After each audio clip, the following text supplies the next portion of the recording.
You know, two favorites that I have to share with you immediately. Favorite one is when they announced me as the immediate past Western Region Vice President. Get that past in there. I love that part. But secondly is to see them college brothers breathing hard after they was doing that step. Because I was sitting there about to have a heart attack just watching them do what they do. Good morning, brothers. How are you all? Good morning. Man, this is wonderful. This is 2023 marks my 30th year at Alpha.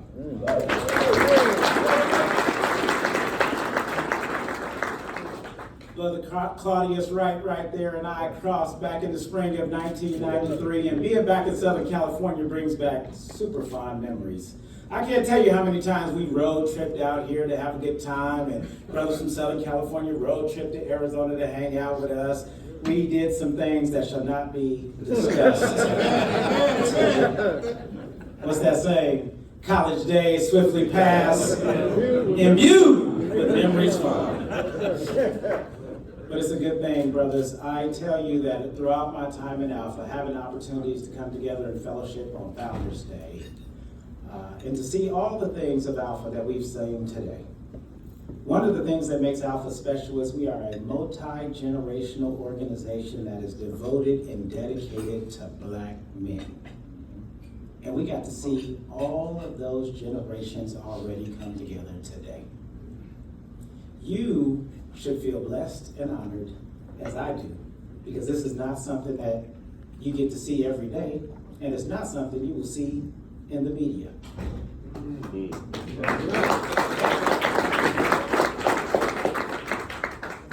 Well, as a regional vice president past, let me honor some protocol, and I know it's been established, but I first want to give a shout out to our current vice president, Brother Wayne Kimball, who's doing a fantastic job.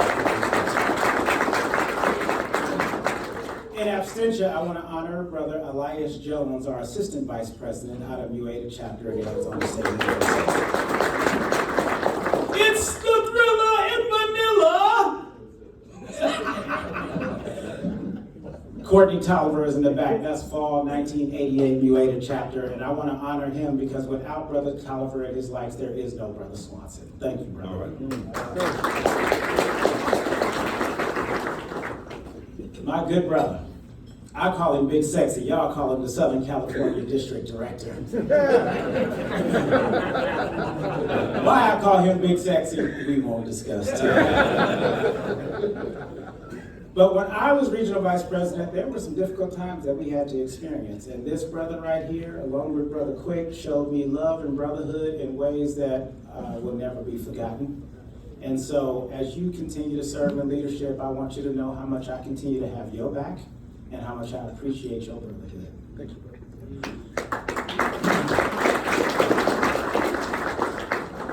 And he's over here at the distinguished table.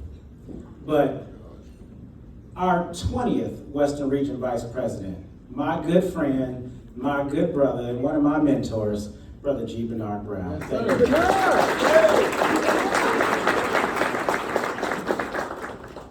Where are the members of the planning committee for this fabulous event today? Would you please stand up? All of y'all who contributed to planning this event. Thank you, brothers. Thank you. They deserve a round of applause. Now, we'll keep it a secret between us that no one else was willing to accept your invitation for guest speaker today. But I sure appreciate the work that y'all have done, and I'm honored to be last on your list, but the first to accept.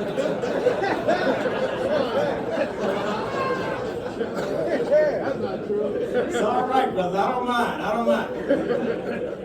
Brother Senegal, thank you for that phenomenal introduction, brother. I didn't know you were in the makeup business because you could take something ugly and make it look good. I appreciate you, brother. Thank you so much. And if you would just indulge me for a second, will all of the folks in here that served under the Swanson administration, would you please stand up? All of the folks that were in the Swanson administration, who served in the role. Come on, brother Ross, all of you. Come on, brother Ross, all of you. You did great work, and these brothers need to see the folks that were doing that work.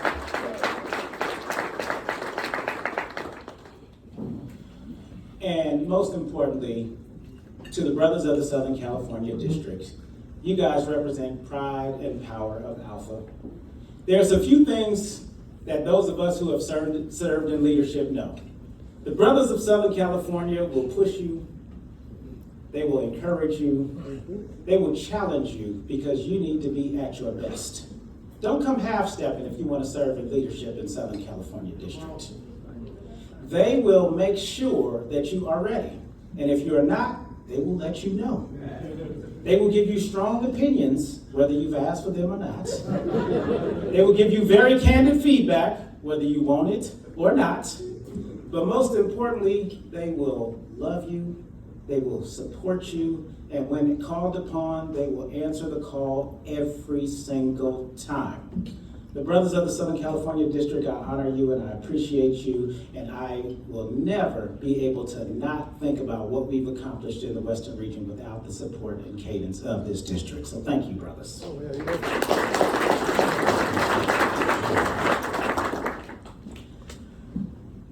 My chaplain. You know, I'm glad he's here. He didn't need that gold jacket to stand out.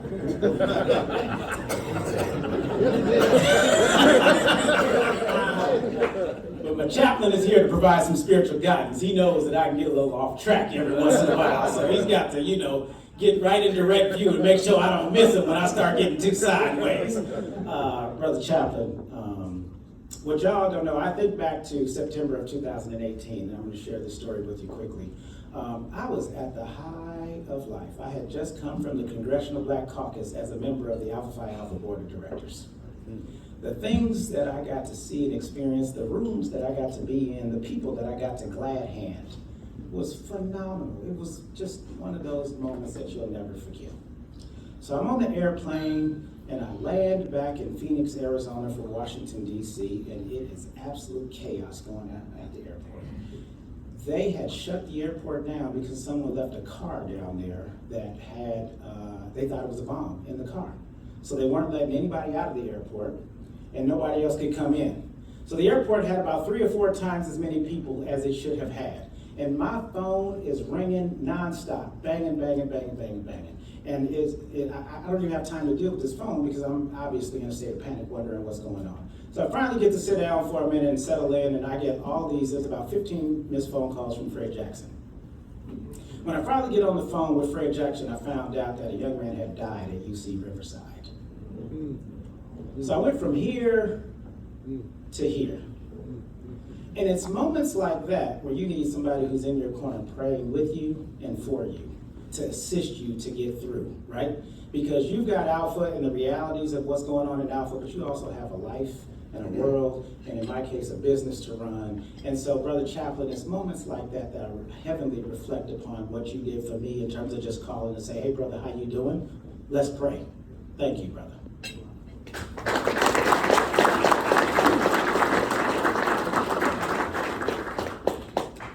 So the jewels, these men right here, the founding members of Alpha Phi Alpha that we talk about today as some pretty nice guys. We hold them in very high esteem. I'm here to convince you that these nice guys and nice faces that you see were actually radicals. Game-changing disruptors.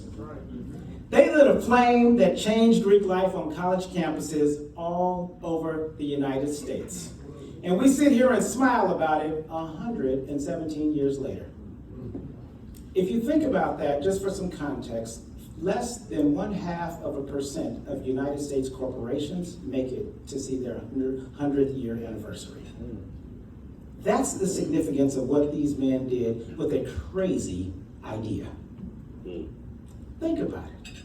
They had this notion that we're going to establish a private organization for collegiate black men, the most demonized group of folks in American society, at an Ivy League institution in the early 1900s. They're crazy. Brother Ross can tell us all about how radical of an idea that is and was. Think about this. Most anti-literacy laws were not banned until after the Civil War, which was around 1870. In other words, it was 36 years after slavery that these men came up with this crazy idea. This group of radicals decided to say, hey, let's start a literary club. And what's nuts about that is the literacy rate amongst African Americans at the time was 20%. However, since these Negroes were literate,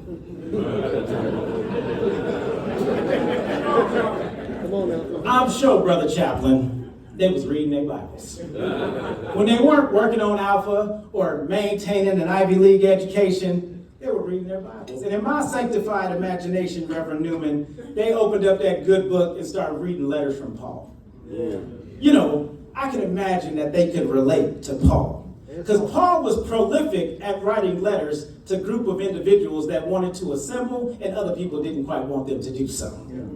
You see, Paul knew what to say to groups of outsiders that wanted to come together and do something great, but were surrounded by insiders that we would today call haters. Paul, the disciple who was credited with writing 7 of the books of the New Testament. Paul, the one who was often quoted as saying, when I was a child, I spoke as a child. I understood as a child. I thought as a child.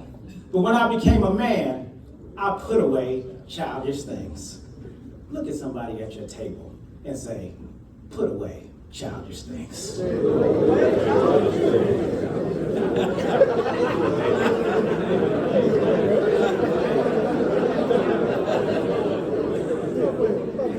Well, you know, like y'all, I get tired of that at church, but I've always wanted to do it. So thank y'all for indulging me.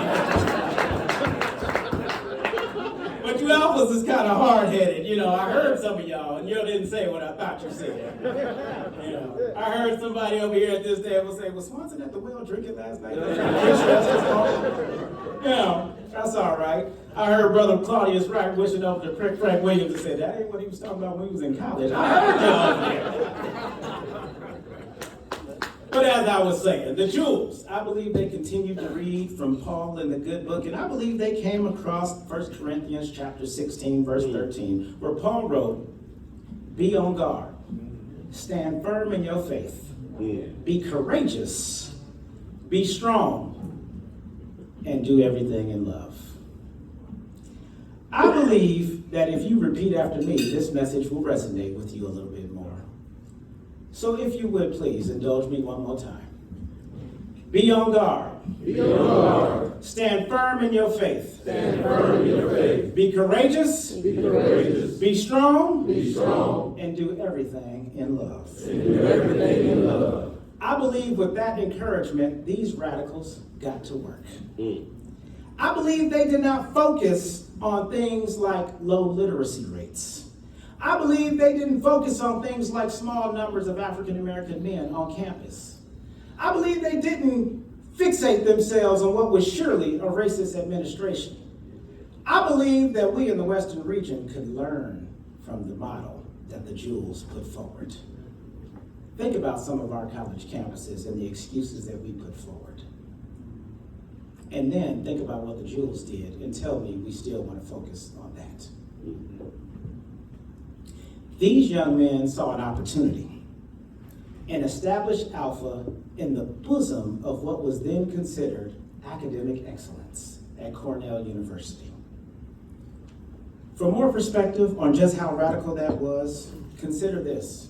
By 1910, less than 700 African Americans had obtained college degrees from predominantly white institutions. When radically committed alpha men stand together, magical things happen. You tell me, what kind of vision must one have when only 700 members of an entire race have received college degrees at PWIs to look around and say, yeah, let's do this. Let's start a fraternity exclusively for these groups of people. For college men. And not only that, I think we can spread these all across the country. It's a radical notion, but one that we appreciate and we're thankful for. I'd like for you to just think about a radical idea you have had that you walked away from. Compare that against the backdrop of the jewels and tell me that your challenging circumstances were more significant than that. And some of you might want to revisit and re-engage that idea. We don't know what greatness lies ahead of you, but if you give up before you've tried, we know what greatness will not become of you.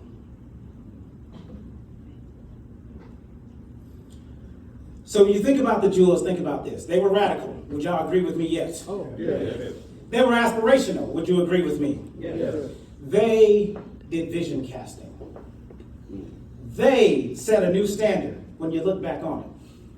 So what am I saying? I'm saying, inspired by Paul, let me be a little bold. I'm saying, starting with the founders, Alpha has always been elite.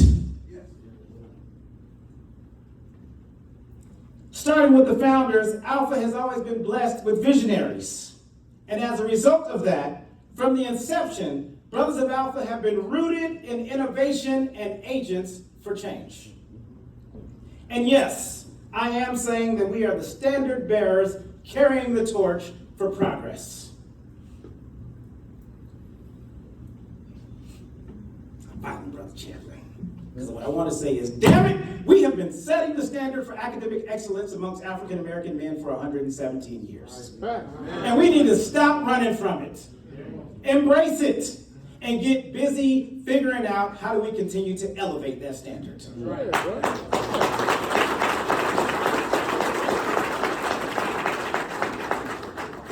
But in fairness, I'm going to say that I wasn't always familiar with the expectations from the outside world when it comes to Alpha. It reminds me of a time when I was in college. The AKAs had some events going on for the weekend. I think it might have been their Founders Day, and they had all this stuff planned. But brothers, we were busy. We had our own agenda, and let's just say that our agenda didn't necessarily include the AKAs for that particular weekend. And so, we were doing our thing. So I came back to school on Monday, and I was the chapter president at the time. And a sister named Erica Wade came up to me and said, "Where were you guys over the weekend?" I said, "Erica, I'm very sorry. Brothers were busy. Brothers had things going on. Some folks were out of town. We weren't able to be there, and I apologize." I said, "But how was the event?" I'm trying to change the subject. "How was the event?" She said, "It was fine, but it wasn't the same without y'all there." I said, "Well, were the captains there?" She said, "No." I said, "Were the Qs there?" She said, "No." I didn't ask about,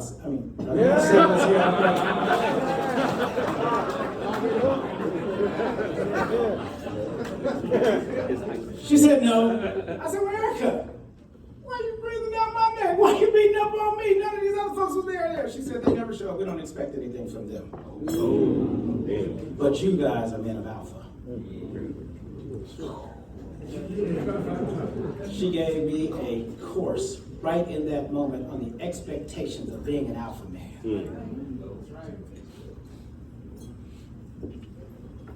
So these men that we affectionately call the Jewels, some call the Cornell Seven, they knew what I learned in that moment. The difference is they welcomed it. And I just want to share with you, these radical visionaries, they quickly embraced that idea relative to Alpha. They always thought of Alpha as being much bigger than a chapter on a college campus. Time would not permit for me to go into the level of detail that I would like, but I would like to highlight a few things. I want to start with this gentleman right over here, Henry Arthur Callis, who was a podiatrist and a philosopher. He's the only Jewel to have been the general president of Alpha Phi Alpha, and he is quoted in our history book as saying, "As citizens, our obligation is to guard jealously complete freedom for all Americans. Only this vigilant will keep America strong and keep us free." Do you hear Paul? This gentleman right here, Jewel Charles Henry Chapman, who was a professor of agriculture at FAMU. He was the first chairman of the Committee on Initiation, the first to die and the first to go into Omega chapter. He is quoted in our history book as saying, "We must never lose sight of the fact that we must take part in the development not only of ourselves, but of all of humanity. Do everything in love. Look at some of the deeds. Brother Jewel Eugene Kinkle Jones expanded the organization by helping establish chapters all over. You and I know that he single-handedly did the work and single-handedly funded the first 3 chapters outside of Cornell University, before he went on to become the executive secretary of the National Urban League. George Biddle Kelly was the first engineer registered in New York City, and he is credited with naming the frat. He is quoted in our history book as saying, Alpha needs quality, not quantity. I could go on and give you a whole nother speech today about guarding the doors of Alpha, but I'm going to stay on topic, Brother Chapman.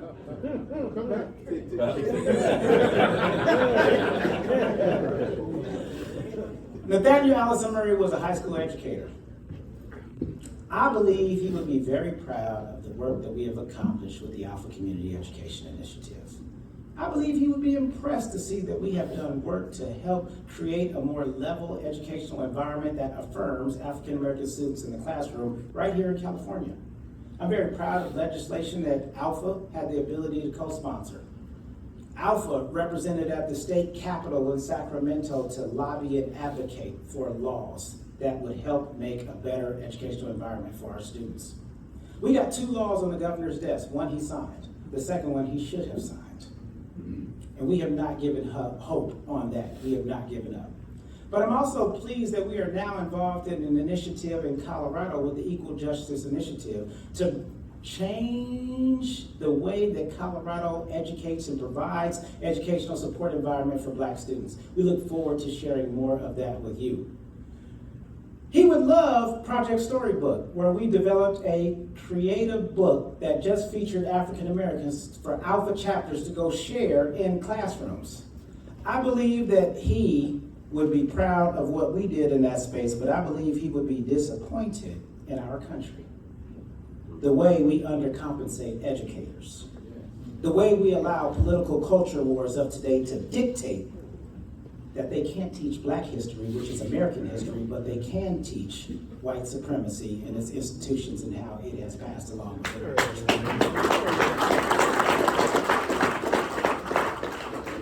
I want to spend a moment talking about Robert Harold Ogle, professional staffer for the Senate. And I want to use the phrase courageous. Let me give you just a moment. In 1875, the Mississippi State Legislature elected an African-American man by the name of Blanche Bruce.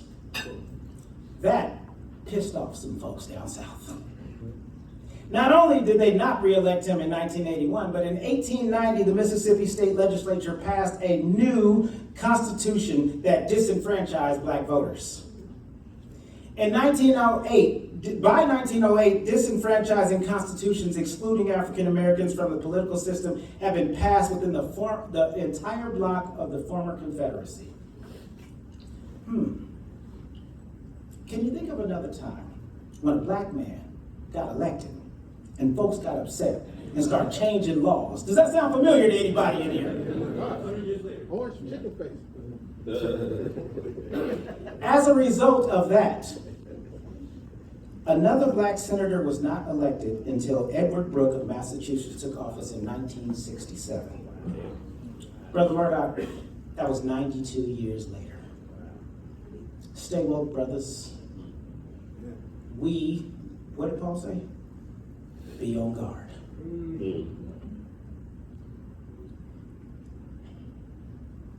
As the young Black folks would say, these jewels, they understood the assignment.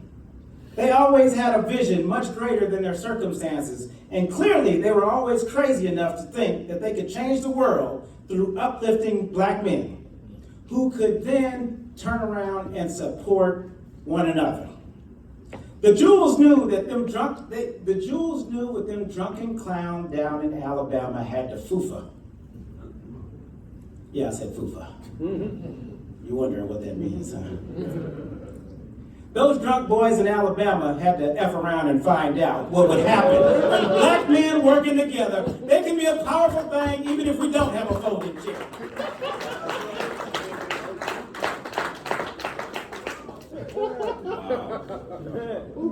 Look around the room, brothers. Take it in for a minute. Because here is the sad reality outside of this room. Less than 10% of African American men earn $100,000 a year or more. Less than 25% of African American men have college degrees.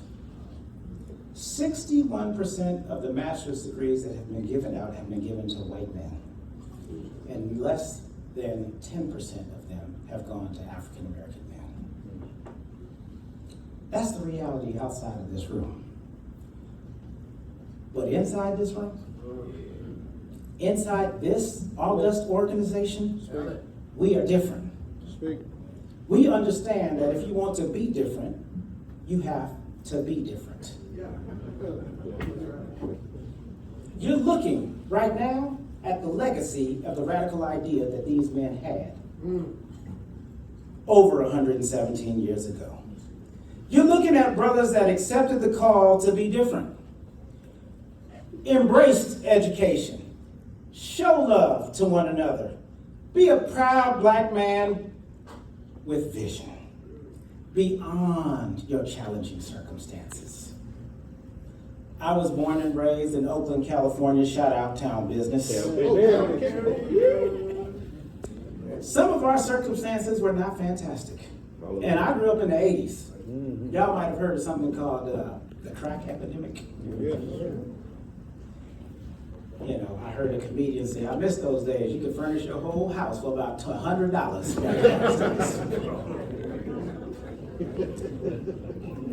But I'm not standing here today if black folks didn't pour into me and give me vision beyond my circumstances. And I ask you, as you look around the room today, please do the same. Continue to invest and support one another. Because I believe if the Jewels came back today and looked around and asked about Alpha, somebody would tell them to Google it. And after they asked, what is Google? They would see that we are still setting the standard. They would learn that you cannot have a conversation about American history that has not been impacted by the Alpha they set ablaze 117 years ago. They would learn that we have been on guard. We have been firm in our fraternal faith. We have been courageous. We continue to be strong, and we have done many things in love. You're right, I didn't say all things. We have not done all things in love. There could potentially be an opportunity for us to work on that a little bit, brothers. I don't mean y'all, I mean Alphas in them other regions, not Southern California, not us. But consider this, Alpha has led the way in producing African American doctors, African American lawyers, civil rights leaders, educators, politicians, preachers. Alphas have led the way with being college and university presidents. I believe we have about 20 of them in office right now. Our brothers are serving as CEOs and leaders at the largest and most significant corporations in this country. But we are not here to rest upon that legacy. We should be pondering and reflecting upon the question, how are you and I living up to the standard that was set by the Jewels? The standard is the standard. And my experience has been that everyone wants to be associated with the standard when the standard is high. When the standard is low, nobody wants to be connected to the standard. Everyone wants to experience the standard. P. Frank Williams, when you pan, everybody don't want to go to Roscoe's. Let's go to Spago. What's that expensive Japanese restaurant y'all got out here? Irisawa? $450. Let's go to Nobu when you pan. When it's not different when you're doing the work of Alpha. When you put in all the work, brother, man, this show was a nice event, brothers. I sure appreciate it. But the question is not who wants to be associated with the standard. The question is who's willing to do the work. How many young men have we come across over the years when they came up to you and said, I want to be an Alpha? And you said, great. And they gave you some answer when you asked them, why do you want to be an alpha? And all those answers generally can be summarized as, I love the standard. Oh, the brothers have done this. And what about this famous guy? And y'all doing all these great things. I'd like to be associated with that. And you can tell that they only wanted to be associated with the standard because 2 weeks after they crossed, they got 11 photos on social media with a different alpha outfit on in every single one of them. They want to post about the standard. They want to brag about the standard. They want to tell everybody they associated with the standard. And then it comes time to do the work. And you can't find them. And you know why you can't find them? Because they're busy posting photos on social media. Come on now. Speak. When it comes time to do the work, that's where we have to remain on guard. Who are you bringing into the organization? Will they make the jewels proud? As I look around this room, I'm grateful because there are so many people in this room that do the work. They meet the standard. Particularly, they have been here for the purpose of Alpha, which is to have an impact and to do something good for the communities that we serve. You heard the young brothers get up here and outline the mission. They talked about what we were supposed to be about as an organization, and I love the fact that we continue to be about that. During my tenure, a very popular sentiment amongst a lot of brothers was, hey, we did that King Monument, but what's next? And right now, we're in the middle of a GP race, and I hope all of you have already cast your votes. It is a job that is tireless. It demands too much and pays too little. I have nothing to say about the role of vice president. It is not related to that at all. But brothers would always ask me the question when I was regional vice president, what we gonna do next? What we gonna do next? And if I'm being honest, if I'm being transparent, if I'm being inspired by Paul, I have to tell you, I found the question pretty damn annoying. Annoying because I couldn't understand why brothers were not appreciating such a monumental accomplishment. And already asking, what are we going to do next? But Paul said, be bold, right? So what annoyed me, honestly, is not really the question that they were asking. What annoyed me was the outsourcing of the vision about the next great thing. That's a nice way of saying what I really want to say, Brother Chaplain. Can I be honest? Yes. I'm tired of Negroes that are looking for other people's stuff to brag about instead of being the kind of Negro that we want to brag about.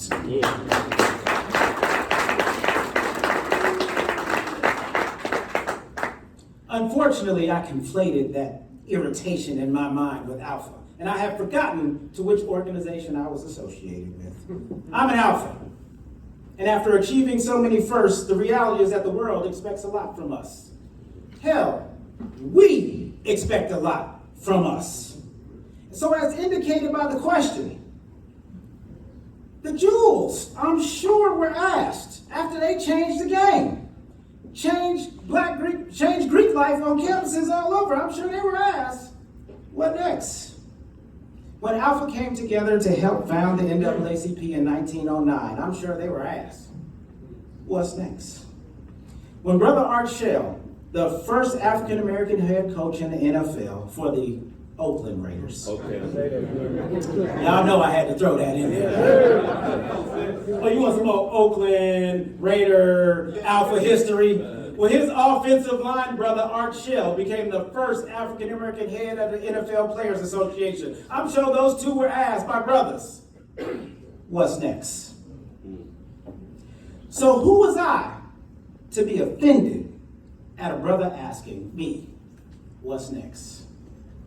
I'm thinking about this $121 million monument that we put on the mall to honor an African-American man, the first of its kind, honoring an Alpha man. But like I needed to be reminded, we all need to get comfortable with the standard.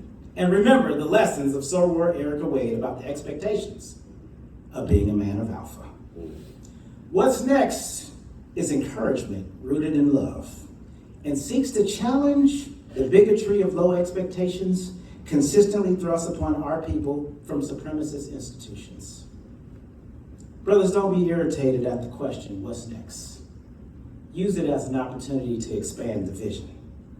Because all we really need to do is to get the assignment from Paul. We need to be on guard. We need to stand firm in our faith. We need to be courageous. We need to be strong.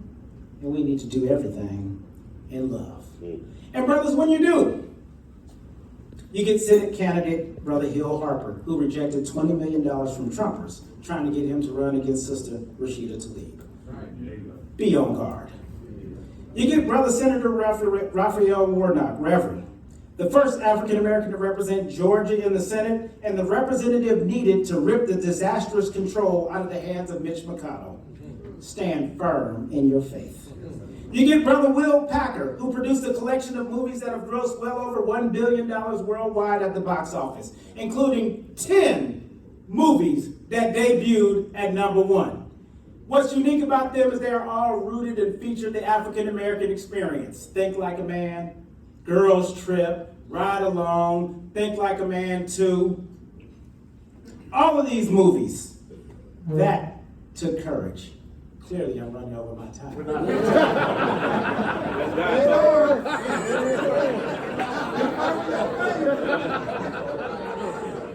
And if you allow me to flash back for just a moment, it was 1936 when Brother Jesse Owens went into racist Nazi Germany to the Berlin Olympics and won 4 gold medals, a feat that had not been touched for 50 years after he did it. And I'm sure the brothers from his chapter, them Negroes, looked at him and said, "What you gonna do now, Jesse?" You get Brother Robert A. Smith, the African-American billionaire who pledged to pay off the entire $34 million debts from the 2019 graduating class of Morehouse. Do everything in love. All right. But we don't just have to look nationally and internationally for these kinds of examples of brothers who are standing firm in the faith and being courageous. Don't look beyond brothers that are the type, brothers who are doing the work today to be the type that you would brag about. Let me give you a few examples. Being on guard. Brother Pete Frank Williams, Oakland High School, class of 1989, Eta Sigma chapter, fall 90, San Diego State University. He now lives right here in Los Angeles. Brother Williams has produced over 20 episodes of Unsung, the movie American Gangster, and the BET Awards that you and I watch every year. Brother Williams is on guard because he took control of telling our story on Black and mainstream platforms. That's Brother Pete Frank Williams.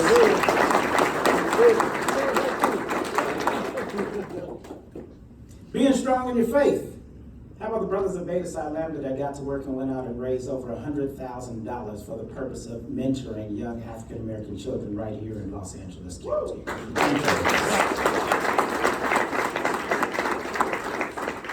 Being courageous. Brother Rex Richardson, the first African American mayor of Long Beach.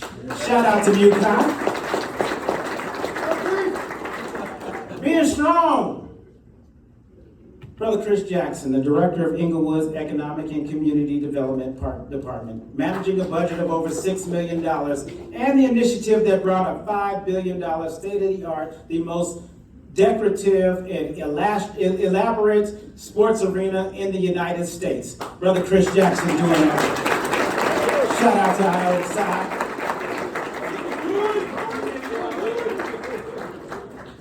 How about doing things in love? Medical doctors like Brother Dr. Charles T. Loeb and Brother Dr. Joseph Gambrell.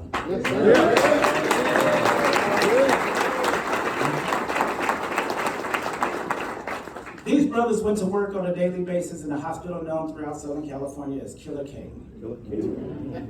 That hospital was so tough it doesn't even exist anymore. But these brothers showed up there night in and night out during the heavy gang era, trying to save folks from dying from the mean streets of LA. They set the standard. That's doing things in love, my brothers.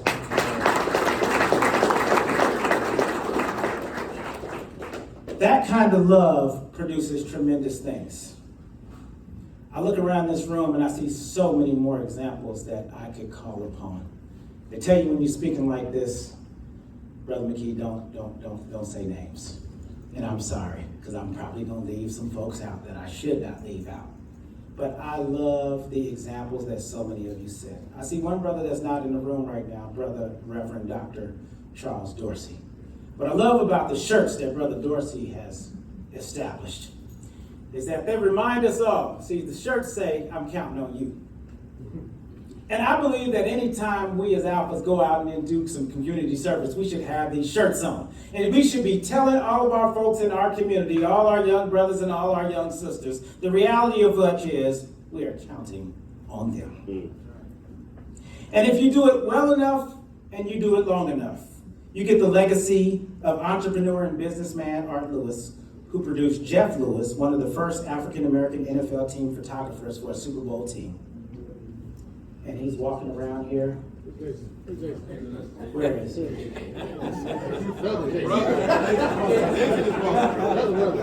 Brother Jason Lewis, the founder of the LA Standard newspaper, and still engaged and active in Alpha today.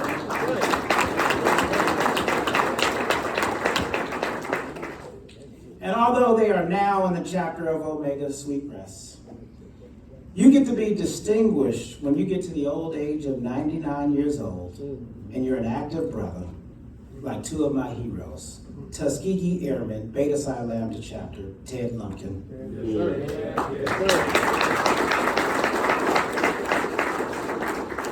And Zeta Sigma Lambda chapter and Gamma Xi founder, Brother Dr. Peyton C. Cook, life member number 215. Shout out to Alpha Delta and Gamma Xi.